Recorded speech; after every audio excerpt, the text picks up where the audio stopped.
countries. Born in America, Richard Moore now calls Ghana home.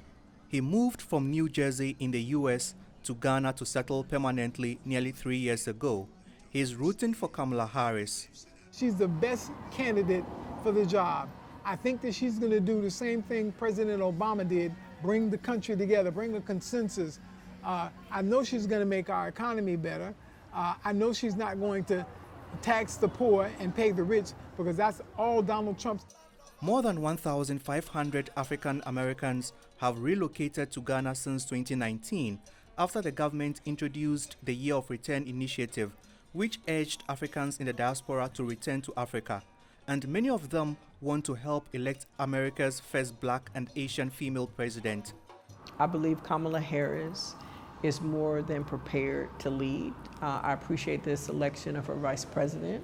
She follows in the long line of black political women, Maxine Waters, Barbara Jordan. We just lost Sheila Jackson Lee, Shirley Chisholm, and even more. She's qualified, she's ready. I think she would be a great leader for our country. Here in Ghana, American citizens say they are getting ready to cast their ballot. American citizens currently living in Ghana can register to vote in the U.S. elections online. They first have to register to vote and request an absentee ballot. Once the application goes through, they can vote and send their ballots based on the deadline given them.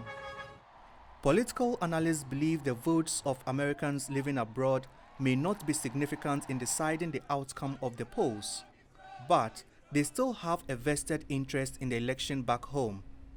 Africa does not really feature very, very prominently in U.S. politics. Americans abroad can be sure that the embassies here will do their job, that there will still be that protection, there will still be that nationalistic interest or imperative to safeguard Americans. If there's a state of emergency or if there are warnings that they need to issue, I mean, you are sure that those pro forma things will be done.